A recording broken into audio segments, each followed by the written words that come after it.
At the beginning of this year, I wanted to do something entrepreneurial for the first time in my life.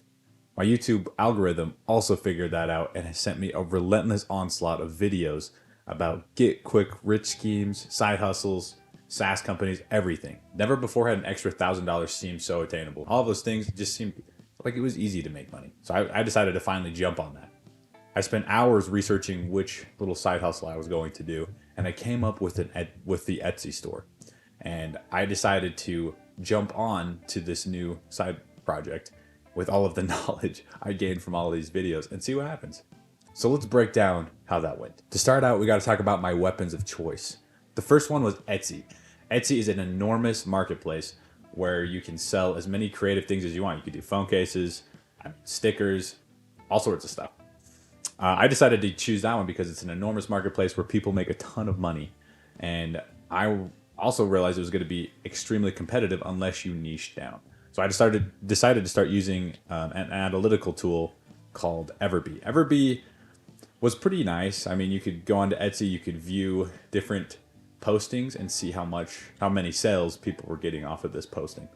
After seeing a couple t-shirts that were going for $10,000 a day, I was hooked. I was like, I can do this. This is easy. Everbee's a great tool and all, but I wanted to be as cheap as humanly possible. So I only ever used the free tier of Everbee, and I found other analytical tools that were free. My recommendation is find an analytical tool where you can look up keywords, where you can find different things that you need, and should be good from there. My second weapon of choice was Printify. Printify is awesome. Me and my wife still use it today. We every time we wanted to use like a custom phone case, we go to Printify and we make a custom phone case and send it to ourselves. Or if we want to do like a custom hoodie or t-shirt, it's super fun if you want to do something, more unique than what you can find in the store. Anyways, I decided to use Printify for all of my drop shipping. One thing to keep in mind with Printify is your margins are going to be pretty low unless you subscribe to Printify. Then all of the products that you're selling go for cheaper. I personally didn't want to do that. Again, I'm trying to be as cheap as humanly possible. So I just went with the free stuff and my margins were low. I was fine with that. I would not recommend doing the subscription-based service unless you have a steady stream of sales. Canva was my next weapon of choice. Let me tell you, Canva is incredible. I love Canva. Canva was actually the only software tool that I paid for. I used Canva for everything. I used it for designing my banner. I used it for all of my product pictures. I would download the picture from Printify and put it in Canva and make it look better with someone holding the phone, or other things like that. The best part of Canva was the background remove tool. I would use that all the time. That was one of the tools that came with a paid subscription, and I thought it was absolutely necessary. If you're going to do this Etsy, this e-commerce stuff as a solo entrepreneur, I would recommend Canva. My last weapon of choice is my Dell laptop. It's an absolute unit and a workhorse. It did everything I needed to do, and I affectionately called it Old Reliable. That thing was amazing. If you're going to do this whole Etsy journey, you need a laptop. I would also recommend getting a second monitor. Makes your life so much easier. You can get one at Walmart for $150 easily. Now let's talk about my game-winning plan. With my weapons of choice ready to go, I was ready for this plan, and I was ready to make millions of dollars to hang out on a private jet with Elon Musk. My number one goal was to make my site look as professional as possible. I wanted it to seem like I've been on Etsy for a long time, and I've sold to thousands of people, and I'm already meeting with billionaires. I built out everything on that store, every aspect of that store, from the banner to the footer, everything. I wanted to make sure it looked beautiful.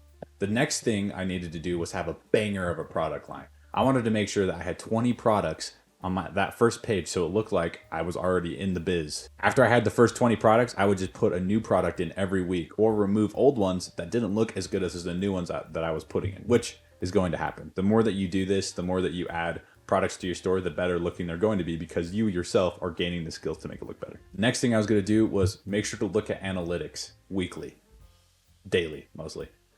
I would use that free tool, not Everbee. Well, I would until the free tier ran out. I would make sure the keywords I was using were ranked and they weren't too difficult of keywords to win. And then I would hype myself up as well while seeing all the other sales. Advertising was the next step. I had to make sure that there was visibility going to my store. I needed eyeballs on my store. And the only way to do that, I thought, was to run Etsy ads. So I would do about $1 to $5 a day to get these eyeballs on my store to see who would buy anything. The last thing was I needed to dominate my niche. I decided to do phone cases because I felt like it was the only niche that I could really win.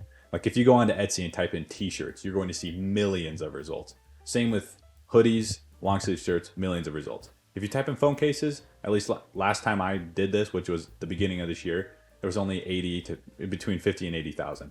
Seemed a lot more likely that I would rank on the first page if I did phone cases. All right, now here's the results. It was a roller coaster ride.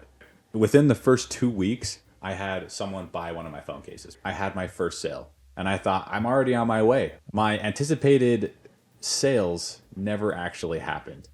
Despite fully diving in, building out the store, making the product line as nice as possible, I mean, I didn't get anything, and I had a lackluster 0.2% conversion rate. At this point, it's about a month in. I decided I couldn't give up. It's only been a month.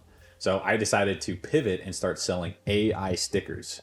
So I would go on to Midjourney. I would type in a specific prompt about create me a camping sticker, because that niche also didn't seem like, well, it seems like a niche I could dominate. I would type in camping stickers. It would generate it. I would post it on my Etsy store. And I would use a Photoshop alternative called Photopea. It's awesome. I would recommend it for very simple editing, not a ton of editing. With this, I did see an uptick in views to my store, but nothing crazy. I decided to diversify even more with t-shirts. Thought, why not? If the camping niche is working for stickers, I could do this with t-shirts. So we started implementing more t-shirts. Nothing actually happened with the t-shirts. Way too competitive with that one. So after this expansion of my inventory, at the end of these 3 months, I only had 23 products in my store. But that was okay, because each one of those products had higher click-through rates than the original products that I put in my store. They were also looking better and having more interaction. As the 3rd month ended, I came to a hard realization. I was burnt out, and I did not want anything to do with this Etsy store. My creativity was gone, and I just didn't feel fulfilled at all with what I was doing and where I was at this point. I didn't feel comfortable talking to people saying, yeah, I do an Etsy store. It didn't feel great to me. I hated that my life changed to the monotony of running after sales. It was time for me to reflect and adjust. As I reflect on this experience, I came away with some pretty huge takeaways that I'd love to share with you guys. The first real takeaway I have is just ask yourself why 3 to 5 times. I lost motivation because I didn't have a good reason for doing the Etsy store. My main goal was to make money, and there are way easier ways to make money than running an Etsy store. I could have just worked longer hours at my job in order to make the extra money. I needed to sit down and ask myself why I wanted to do an Etsy store. Was it because I wanted to do my own thing? Well, why do I want to do my own thing? Well, it's because I like the freedom. Why do you like the freedom? Well, because I don't want to do a normal 9 to 5. You see what I'm saying? You ask those questions to get deeper down into what your why is. Having a good reason to start something is a very powerful motivator to keep going when times get tough and the monotony kicks in.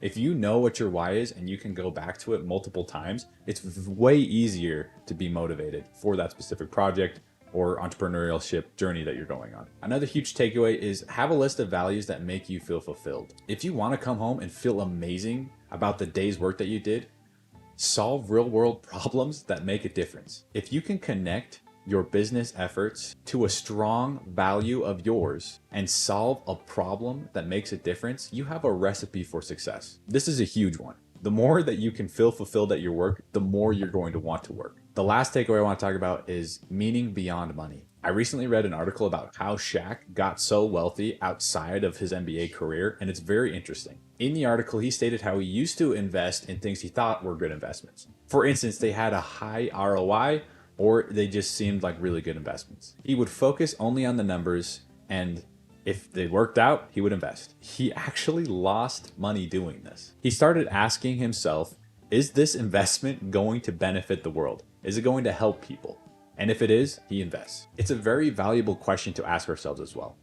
Don't get me wrong, there's nothing wrong with doing e-commerce. If you want to do e-commerce, that's a great way to go. The cool thing with e-commerce is you can connect it to such a better cause than just e-commerce. For instance, I love Cotopaxi. Cotopaxi is a really normal clothing store. I mean, honestly, their clothes are kind of expensive, but they're super nice. What makes Cotopaxi so cool is their mission that goes along with their store. Their mission is to dedicate 1% of their revenue to nonprofits that help communities who are experiencing poverty. This is a fantastic example of turning your business into something that not only makes you money, but benefits people in the world, makes the world a better place. All right.